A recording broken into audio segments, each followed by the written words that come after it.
I was sitting in a quiet university courtyard recently when I noticed a young man hunched over a worn-out copy of Zarathustra.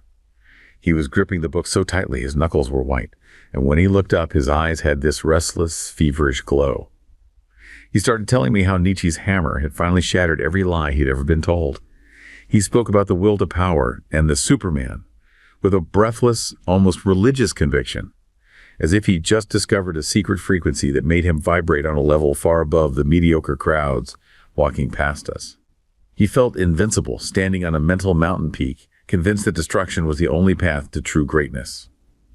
He looks at the campus library, the very symbol of structured institutional knowledge, with a kind of pitying contempt. To him, the old world was already a ghost, and he was the one holding the torch to its funeral pyre. He kept repeating that he didn't need rules or systems. He only needed the strength to overcome. But then I asked him a single, quiet question. Once the hammer finishes its work and the world is nothing but fragments, what exactly do you plan to build with the dust? The transformation was startling. That fire in his eyes didn't just dim, it flickered out into total confusion. He opened his mouth to talk about transvaluation, but the words seemed to fail him. He could describe the thrill of the strike, but he couldn't describe a single law, a single city, or a single way to prevent a tyrant from stepping into the vacuum he was so eager to create. He had the weapon to destroy everything, but not the slightest blueprint for what comes next. It left me wondering, why are we so intoxicated by the thinkers who promise to tear the world down, yet so paralyzed by the ones who try to tell us how to keep it standing? Whether it's Nietzsche's hammer or Plato's chilling warning that our hunger for total freedom is exactly what births the tyrant, we seem obsessed with the moment the structure breaks and completely blind to the cold, quiet morning that follows. So the mission of this deep dive is to dissect that exact philosophical obsession with destruction.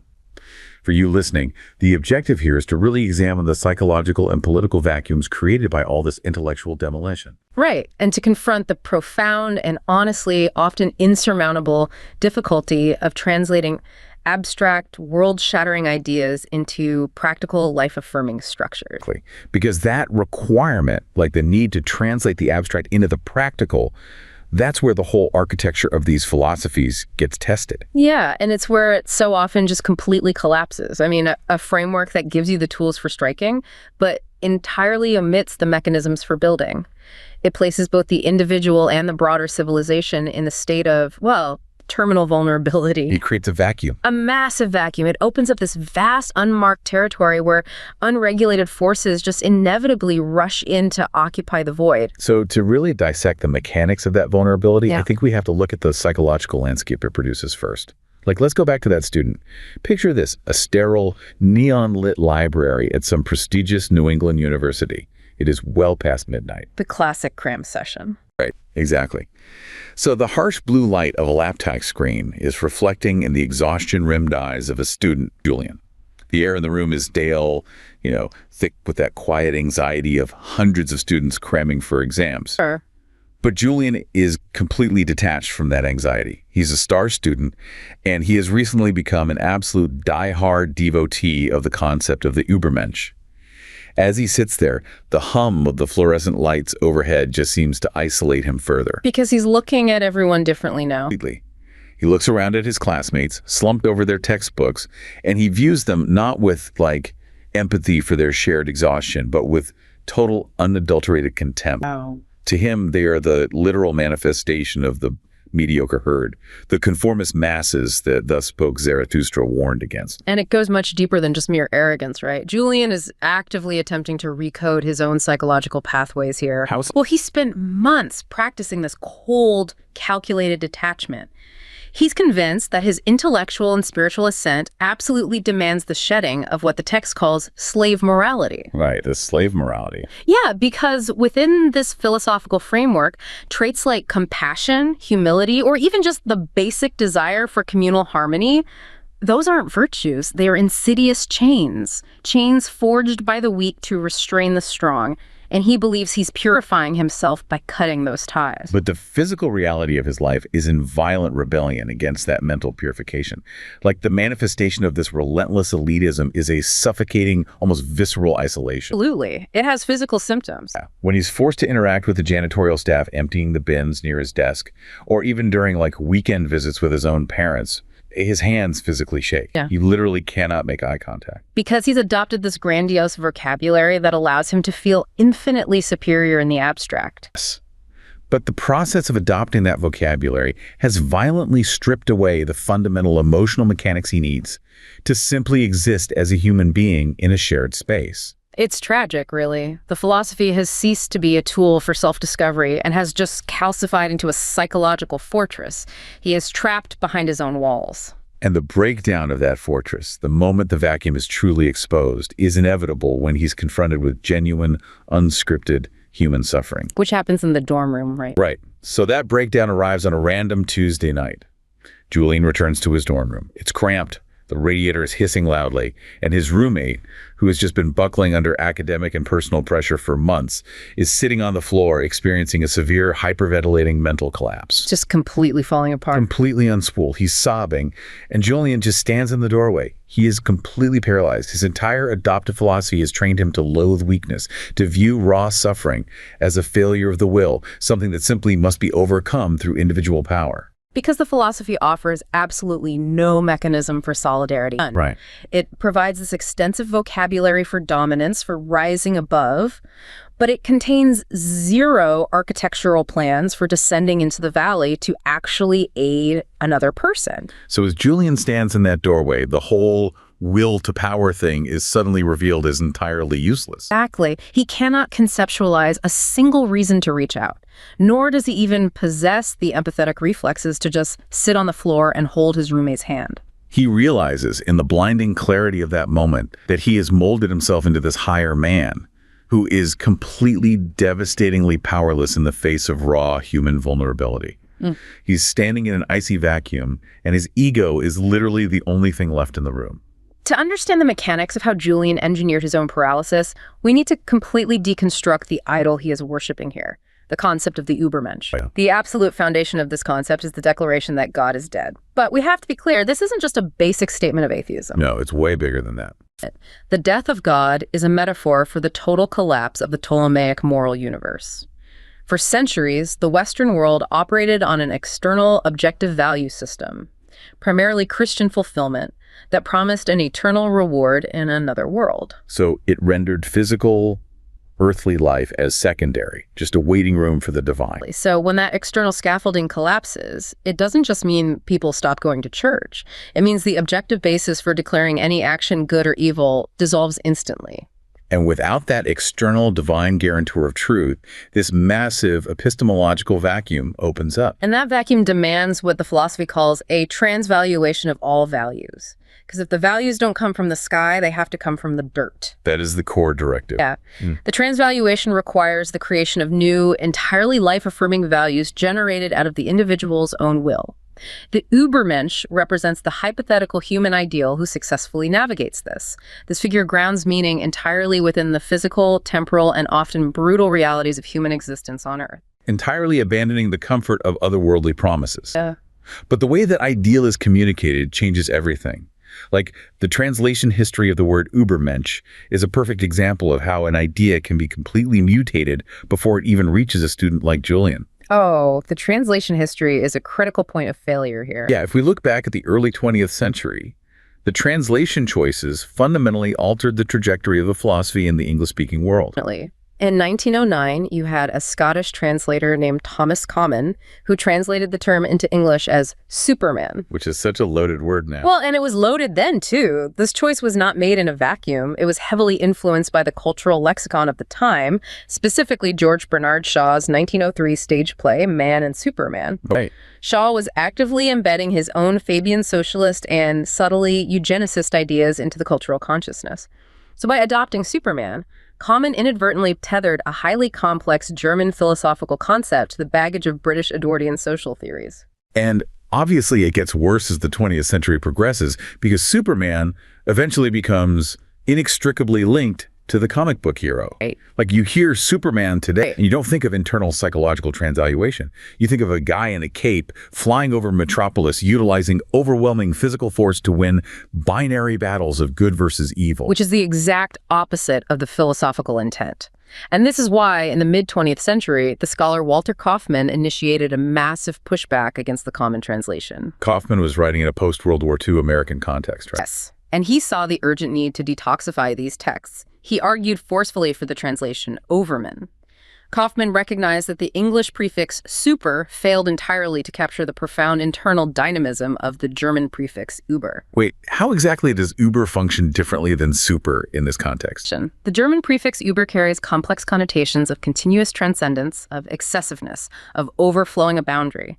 It implies a relentless internal intensity and a process of overcoming oneself. Whereas super just means you're already at the top. Exactly. Super implies a static state of superiority. You simply are better, faster, stronger. Übermensch attempts to capture the agonizing, continuous process of self-overcoming. Though even with Kaufmann's intervention, the debate isn't totally resolved, is it?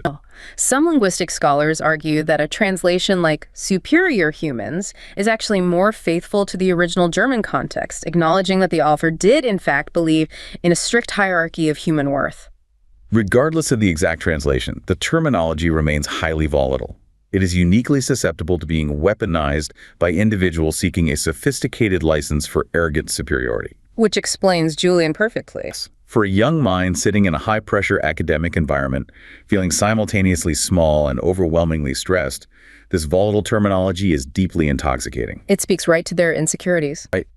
The text essentially leans out of the pages and whispers that you are destined for a greatness that the rules of the herd cannot constrain. It is an open, beautifully written invitation to reject mediocrity. But because the text focuses so heavily on the aesthetics of superiority, it strips away the foundation. The structural flaw is that the philosophy operates exclusively as an inspiration, never as an orientation. Wow. Yeah. It floods the individual with a sense of immense, untapped potential and arms them with a dazzling vocabulary of power, self-realization, and dynamic action. But it deliberately lacks a formal structural system. It commands the individual to overcome the old values, but it absolutely refuses to provide concrete communal tools for navigating the granular ethical complexities of actual human society. It acts as a solvent, essentially dissolving the scaffolding of traditional morality. But it refuses to hand the individual the architectural blueprints required to construct a functional replacement. Right. The mechanics of this failure remind me of a surgeon. Oh, I like this analogy. Imagine a highly skilled, incredibly aggressive surgeon who identifies a diseased organ in a patient. Let's say a rotting appendix, which in this context represents the outdated, decaying societal morals that the philosophy demands we overcome. Okay. The surgeon cuts into the patient, fully convinced of their own brilliance and the absolute necessity of the operation. With swift, decisive strokes of the scalpel, the rot is excised. The operation, in terms of demolition, is a total success. The disease is gone. Well. But then the surgeon stands over the operating table, looks at the gaping incision, and realizes they possess absolutely zero knowledge of how to suture the wound closed. Yeah. They have mastered the tools of removal, but they lack the fundamental mechanics of healing. And so the patient simply bleeds out on the table, dying not from the original disease, but from the unclosed vacuum created by the cure. That is so bleak. Hear it. The operative element of that analogy is the absence of connective tissue. The excision of the decaying moral framework may indeed be necessary for growth, but without the capacity to repair the social and psychological tissue, the intervention is fatal. In the dorm room, Julian is the patient bleeding out. He successfully excised the values he deemed mediocre, like compassion and communal obligation, but he bled out from the resulting isolation. And the terror of this philosophy is that this psychological vacuum on the individual level maps flawlessly onto the political vacuum on a societal level. It scales up terribly. Thus, if one student freezing in a doorway is a tragedy, an entire society performing this exact same surgery on itself without knowing how to close the wound is a historical catastrophe. Because when the scale shifts from the pedagogical to the political, the nature of the vacuum changes. It becomes a space of sheer power dynamics, where the lack of ethical orientation allows the most aggressive, unconstrained forces to seize the narrative. To see the mechanics of that societal seizure, we have to change the setting entirely. We're moving from the sterile, privileged isolation of the New England Library to a landscape defined by total collapse. 1932 Berlin. The winter of 1932. Imagine a cramped, unheated apartment on the fourth floor of a decaying tenement building. The air is biting, and it carries the faint, bitter smell of scorched chicory, the only thing people can afford to boil for warmth. Desperate times. A young World War I veteran named Friedrich is sitting by a frosted window. His boots are worn completely through the soles, patched with folded newspaper. And he is holding a copy of Thus Spoke Zarathustra. For Friedrich, this book isn't an academic exercise. No, it's a physical lifeline. The Weimar Republic has completely stripped away his dignity. The crushing economic reality, the humiliating breadlines, the loss of national and personal pride, it has all left him hollowed out. But as he reads the soaring prose about the will to power, he feels an electric surge in his chest. Right. The book validates his suffering and tells him that his hardship is merely the forge for his own overcoming. It makes him feel incredibly powerful in a world that treats him as utterly disposable. He is experiencing the identical intoxicating inspiration that Julian felt in the library, but it is supercharged by the desperation of material poverty and historical humiliation. The text acts as a reclamation of the self. But the tragedy unfolds when Friedrich takes that internal feeling of reclamation out of his apartment and walks into the freezing streets to attend a local political rally. This is where it twists. He stands in the dense, freezing crowd, his breath pluming in the air. He listens to the men speaking on the stage. And slowly, a sickening, hollow feeling starts to pool in his stomach. What is he hearing? He listens as the orchestrators of the rally take the concept of self-overcoming, the highly internal spiritual process that gave him back his dignity just hours before, and deliberately, methodically strip every ounce of nuance from it. They flatten it. They take the abstract language of power and forge it into a blunt, crude instrument. They use the vocabulary of the Übermensch to explicitly justify biological and racial superiority. And Friedrich is just watching this happen. Yeah, he stands in that roaring, mesmerized crowd and realizes, with a sudden profound vulnerability, that the philosophy he loves has absolutely no internal defense mechanism against this. He is watching a philosophy with no moral compass be deployed to groom an entire population. They're using the language of self-mastery to turn him and everyone around him into mindless cogs in a vast, accelerating machine of refined cruelty. What Friedrich is witnessing on that stage is the operational reality of what historians and political theorists identify as an infiltrative sensibility. Infiltrative sensibility. The mechanics of how this philosophy is hijacked are rooted entirely in its structure, or rather its deliberate lack of structure. Right. Because the text explicitly rejects systematizers, because it refuses to provide a formalized dogma, clear policy directives, or a central political apparatus, it operates less like a fixed political party platform and more like a fluid, highly combustible energy. It doesn't tell you how to govern. It just tells you how to conquer. But even conquer is left dangerously undefined. An infiltrative sensibility is essentially a parasitic architecture. It cannot stand on its own, so it seamlessly grafts itself onto pre-existing political structures. It just adopts whatever shape the host has. Yeah. The philosophy's open-ended call for dynamic self-realization, the relentless demand to become who you are, inherently requires completion by the reader. The text demands that the individual fill in the contours of the vision. It functions as a massive, distorting mirror. It reflects and magnifies the appropriator's pre-existing ideology. So whoever holds the mirror gets to decide what the Übermensch looks like. That is the exact historical reality. The incredible, unprotected openness of the text allowed it to be scavenged by wildly contradictory groups at the turn of the 20th century. Who else was using it? Everyone. Anarchists utilized the texts to justify the dismantling of state structures. Expressionist artists used the Dionysian concepts to break artistic conventions. Feminists found arguments for individual emancipation. At least, They all use the same book. they all approached the exact same body of work, highlighted the specific aphorisms that resonated with their own agendas, and entirely ignored or suppressed the elements that contradicted them. But the fascist misappropriation is the one that permanently scarred the world. The Nazis took the concept of the Übermensch and completely mutated its core mechanism.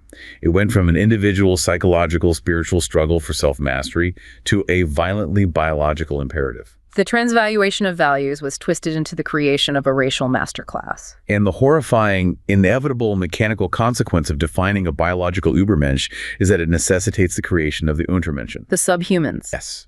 The categorization of inferior human beings whose only destiny within that political framework is to be dominated, exploited, and ultimately destroyed. And this mutation is a profound tragedy of intellectual history, particularly when you examine the rigorous historical context of the author's actual beliefs. Because he wasn't a fascist at all. Not even close. The original philosophy vehemently despised German nationalism, the state apparatus, and particularly anti-Semitism. The thinker viewed the rising tide of German nationalistic fervor with total disgust. He frequently mocked the imperialistic ambitions of the Reich. Didn't he claim to be Polish just to distance himself from them? Yes. In a deeply ironic attempt to distance himself from his own countrymen, he routinely and falsely claimed in his letters to be a pure-blooded Polish nobleman. He famously stated in correspondence that he would have all anti-Semites shot. So how did his work become the foundational text for the exact ideology he despised? The mechanics of that were largely engineered by a single individual, his sister, Elizabeth Förster Nietzsche. We have to explain exactly how she achieved that, because it wasn't just a matter of her giving a few bad speeches about his work. It was a methodical, physical alteration of the philosophical record. It was an absolute forgery. Elizabeth was deeply embedded in extreme right-wing, anti-Semitic, and nationalist circles. She was married to Bernhard Förster, a prominent anti-Semitic agitator. They even tried to start a colony, right? They did. Together, they attempted to found a racially pure Aryan colony in the jungles of Paraguay called Nueva Germania. Unbelievable. When that colony failed and her brother suffered a total permanent mental collapse in Turin in 1889, Elizabeth recognized an unprecedented opportunity. She gained absolute legal and physical control over his vast estate of unpublished writings and notebooks. She established the Nietzsche archive in Weimar. And once she had the keys to the archive, she started physically building the fascist manifesto her brother never wrote. She literally took scissors and glue to the manuscripts. Because the philosophy was written largely in aphorisms, short, disconnected bursts of thought, it was incredibly vulnerable to reordering. So she could just mix and match. Exactly. Elizabeth would take a nuanced critique of the state and physically place it next to an aggressive, unrelated rant about the necessity of strength, manufacturing a continuous narrative of militaristic dominance out of thin air. Oh, wow. She suppressed letters where he condemned anti-Semitism, and she compiled his fragmented notebooks into a heavily doctored, posthumous book called The Will to Power, which was specifically edited to align perfectly with the rising fascist tide in Germany. She curated the philosophy to ensure it served her bigoted agenda. Okay, I understand the historical mechanics of the sister's forgery, but I have to push back hard on the idea that the philosopher is just a tragic, innocent victim of his sister's scissors. You think he shares the blame? If we go back to Friedrich, standing in the freezing cold in Berlin, watching the rally, doesn't the sheer lethality of the text inherently belong to the author? Think about it mechanically. If an engineer designs an incredibly powerful explosive device, a rhetorical bomb explicitly designed to shatter the foundational pillars of Western morality, and they leave that bomb lying in the middle of a crowded town square without a safety manual, without any structural casing, and without any instructions on who should use it, do they not share the blame when a tyrant walks into the square, picks it up, and detonates it? The bomb analogy. Yeah. You cannot spend your entire life writing a philosophy of total demolition, celebrating terms like the will to power and master morality, and then claim total innocence when someone actually utilizes those exact instructions to seize power and enslave people in the real world. The analogy of the unguarded explosive strikes at the very heart of the debate regarding intellectual responsibility. Does the author bear culpability for the creative misinterpretations of their readers? Well, when a thinker consciously deploys a scintillating, highly aggressive vocabulary utilizing words like master, slave, power, dangerous, explosive, and actively refuses to ground those volatile terms in a rigorous, protective, and explicit ethical framework, they are undeniably manufacturing a volatile substance. They made the gunpowder. They may not have intended for the bomb to detonate in the halls of the Reichstag, but they synthesized the gunpowder, refined it, and deliberately left it in a highly unstable environment. The refusal to provide clear architectural boundaries is precisely what makes the abstract demolition so perilous. Which transitions us perfectly from the political hijacking of the abstract to the devastating practical uselessness of it. The inability to build. Right. If the first problem is that the hammer can be stolen by tyrants, the second problem is that even when the hammer is used by well-meaning people, it cannot build a roof. True. To see this, let's establish a third setting. We are in a post-industrial town in northern England. The economy here collapsed decades ago. Imagine the cracked pavement, the boarded-up storefronts, and the rusted, skeletal remains of massive steel factories looming against a perpetual gray sky. The wind whistling through the iron girders sounds like a continuous mourning. It's a very vivid picture of decay. A woman named Elena, who has lived through the town's slow death, is standing in a crumbling public square. Beside her is a fiery, highly educated young activist. The activist is quoting the exact same philosophy of abstract demolition. Using it for a different cause this time. Right, they're speaking passionately about the absolute urgent necessity of destroying old idols, tearing down the corrupt local government, and smashing the oppressive systems of control. The language of revolution. And the activist uses this beautiful soaring critique to justify exactly why they shouldn't bother participating in the upcoming local council elections, why organizing labor unions is a compromise with the herd, and why the tedious bureaucratic work of municipal politics is beneath them. The activist has become completely intoxicated by the aesthetics of revolt. They are mistaking the feeling of tearing something down for the actual labor of societal improvement. Exactly. But Elena is older. She has lived through actual political struggles. She listens to this fiery activist, and she contrasts them with the Marxists she organized with decades ago. A very different breed of activist. Completely. She remembers those Marxists vividly. Oh. They were incredibly dry. They were utterly dogmatic. They argued over economic theory until they were blue in the face. And frankly, they were often completely boring. Effective. That's the crucial mechanical difference. They always arrived in the town square with clipboards. They possessed rigid organizational charts. They brought highly practical, deeply tedious, and mathematically sound plans for how to maintain the local water supply, how to secure funding for the medical clinic, and how to negotiate wage increases down to the penny. The structural work? Elena looks at the young activist and realizes a devastating truth. The abstract critique is like a beautiful, terrifying storm. It rolls into the town, it points out every piece of rot in the wood, and it effectively levels the dying structures. But when the storm finally passes, it leaves behind not a single brick for a new hospital. It offers absolutely zero warmth to keep a family fed through the winter. Elena is observing the profound structural divergence between an epistemological revolt aimed at the emancipation of the individual soul and a practical social theory aimed at the reorganization of material reality. Let's unpack that, because those are two very different approaches to reality. To fully grasp this divergence, we have to look closely at the 19th century philosophical environment in which both of these movements were gestating.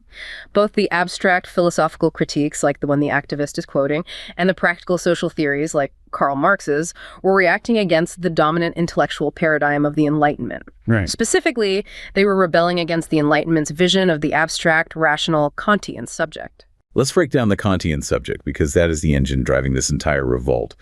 What exactly is Immanuel Kant proposing that makes everyone so angry? Immanuel Kant proposed a highly structured, inescapable architecture of the human mind. He argued that human beings do not experience reality directly. Okay. Instead, our minds impose categories of understanding like space, time, and causality onto the raw data of the universe. He famously divided existence into two realms. There is the phenomenon, which is the world as it appears to us, structured by our minds. And then there is the noumenon, the thing in itself. The thing in itself. Yes. The thing in itself is the ultimate, unfiltered, raw reality of existence. And Kant argued rigorously that human beings can never, ever access it. We are locked within our own cognitive architecture. So it is exactly like being born with a pair of highly complex structural goggles permanently fused to your face. You know the goggles are shaping, filtering, and organizing everything you see, but it is physically impossible to ever take them off to see the true world. That is the exact mechanism of Kantian epistemology.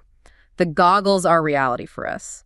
The 19th century intellectual revolt was a massive, desperate attempt to bypass those goggles. And how did the abstract critique try to do that? The abstract critique, championed by the thinkers of the hammer, viewed the Enlightenment's pursuit of systematized, objective, scientific knowledge as a cowardly retreat.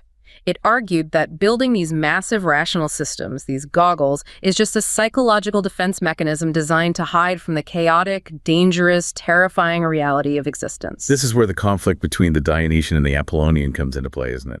The Apollonian represents the structured, ordered, rational illusion, the comforting goggles of logic and civilization. The Dionysian represents the raw, chaotic, intoxicating, destructive force of nature, the thing in itself. So the abstract critique favors the Dionysian. It demands that we stop cowering behind the Apollonian structures and bravely face the Dionysian chaos. It essentially demands that we violently smash the goggles, even if the raw light of reality blinds us and shatters our sanity. But the practical social theories, the Marxists with the clipboards, they took a completely different approach to the goggles, didn't they? They didn't try to smash them. They analyzed where they came from. Thinkers like Marx enacted what is termed a socialized epistemology. They did not dive into the chaotic depths of the individual soul to find truth. What did they do instead? They argued that the goggles, our understanding of reality, our morality, our laws, are not determined by abstract cognitive categories, nor are they universal truths. The goggles are manufactured by material, economic, and political structures. So it's about the factory making the goggles. Exactly. If you want to change human consciousness, if you want to alter the way society perceives reality, you do not write brilliant, isolating poetry about overcoming the self. You must change the mode of production. You change who owns the factory that manufactures the goggles, you organize the labor, you alter the material base, and the ideological superstructure will follow. And this reveals the absolute unyielding limits of the hammer in the realm of human governance. A philosophy built entirely on aesthetic style, on sharp, aggressive aphorisms, on the individual's internal transvaluation of values. It acts incredibly powerfully in the unseen, subterranean depths of the intellect. It changes the individual, yes. Right. It possesses the power to completely rewire how an individual views their own potential. But it routinely, predictably, and completely fails to translate into tangible institutional reform or societal structuring. It can inspire a revolution of the mind, but it absolutely cannot tell you how to run a municipal power grid. It fails in that regard because it actively, structurally resists systemization. The moment an individual attempts to codify self-overcoming into a municipal tax code or a set of labor laws, they destroy the very essence of the philosophy. It is designed to be an anti-system. It is a solvent, not a binder. Which is an incredibly frustrating reality for anyone trying to actually live and organize in the physical world. It is the exact equivalent of hiring an acclaimed visionary architect to build a house for your family. Oh, the architect analogy. This is perfect. You spend your life savings to hire them. The architect arrives on the empty dirt lot, surveys the landscape, and begins writing brilliant, sweeping, generational poetry about the profound, metaphysical concept of shelter. They deliver beautiful, tear-inducing speeches about how the walls of traditional society unjustly constrain the boundless human spirit. Beautiful. But when the winter wind starts blowing, and you hand the architect a pencil and a ruler and ask them to flatly draw a floor plan or calculate the math for the load-bearing walls so the roof doesn't collapse and crush your children in their sleep, the architect refuses. They won't do the math. They look at you with pity and explain that mathematics and load-bearing walls are artificial constructs of the mediocre herd. The poetry is genuinely magnificent, but the structural reality is that it leaves you sleeping in the freezing rain. It is the ultimate tragic failure of attempting to translate the aesthetic directly into the civic. If a philosophy relies entirely on the individual's solitary, heroic leap into greatness, it fundamentally ignores the vast, complex, highly interdependent machinery required to keep a civilization functioning. Because we are interdependent. The infrastructure of human survival cannot be maintained by solitary individuals standing on mountain peaks. It requires the coordinated, often tedious labor of the valley. Which brings us to the critical reconstructive question. Can the dust actually rebuild? If we accept that the demolition of old, outdated values is occasionally necessary for human progress, how do we harness these incredibly powerful, both destructive and creative ideas without falling into the traps we've explored? How do we avoid the elitist, paralyzing isolation of Julian, the horrifying political misappropriation of Friedrich's era, or the practical, clipboardless uselessness of Elena's activist? We have to find a way to reclaim the core of the text. And the most viable arena for this reclamation and reconstruction is not on a political battlefield, nor is it in a solitary cabin in the woods. The reconstruction must happen within the framework of modern democratic education. Yes, it requires unpacking the heaviest, most dangerous concepts within the philosophy and meticulously retrofitting them to build a resilient, engaged citizen, rather than merely using them to tear down an idol. Let's start that retrofitting process with the concept of perspectivism. Because in a university setting, this concept is almost universally misunderstood. It gets watered down into a vague, lazy idea that your truth is your truth, my truth is my truth, and therefore nothing really matters. That interpretation is thoroughgoing relativism, and it is a cognitive trap. Relativism asserts that all truth is merely an illusion, a lie constructed by power, and therefore no single viewpoint possesses any more validity than another. That interpretation breeds total apathy and nihilism. So what is true perspectivism? True perspectivism, as originally conceived, is the exact opposite. It is a highly rigorous, demanding epistemological method. It begins with the acknowledgement that every human being views the world from a specific, subjective, and limited vantage point. We all have our own goggles. Exactly. However, instead of surrendering to that limitation, the goal is to actively, aggressively accumulate different perspectives. How does that accumulation practically work? It is a method of gathering as many viewpoints as possible to achieve a truer, highly empathetic form of objectivity. You do not abandon the concept of truth. Rather, you realize that a more robust, accurate understanding of truth requires looking at an object from a dozen different angles. You have to step outside yourself. It requires intentionally occupying the perspectives of others, specifically the perspectives you initially find deeply uncomfortable or alien. So it is mechanically the opposite of isolation. It is not saying nothing is true. No. It is saying, I am structurally required to see this exact problem through your eyes in order to get closer to the whole picture. That requires a massive, active deployment of empathy, which completely short-circuits Julian's elitist isolation in the dorm room. When perspectivism is correctly applied, empathy is no longer viewed as a slave morality or a weakness. Empathy becomes an advanced cognitive tool, a necessary mechanism for intellectual rigor. And this redefinition directly alters the concept of self-overcoming. If self-overcoming isn't about dominating the roommate on the floor, what is it? It is the sublimation of internal passions to achieve self-mastery. It is not the rejection of one's identity, nor is it an elitist dominance over external others. It is the internal process of taking your chaotic, raw, Dionysian drives, your anger, your fear, your lust for power, and carefully directing them, shaping them into embodied reason. Using the hammer on yourself. Yes.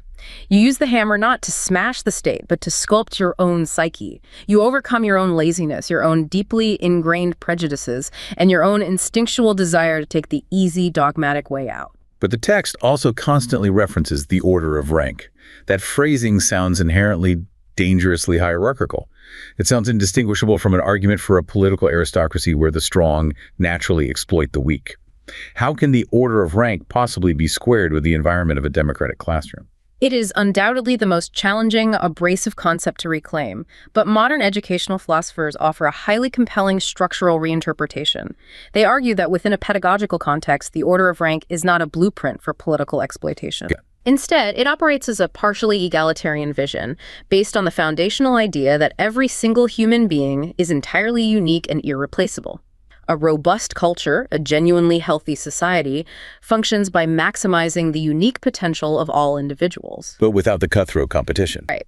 It achieves this not through cutthroat, zero-sum competition where one person's success inherently demands another's failure, but through a mechanism termed inspirational emulation.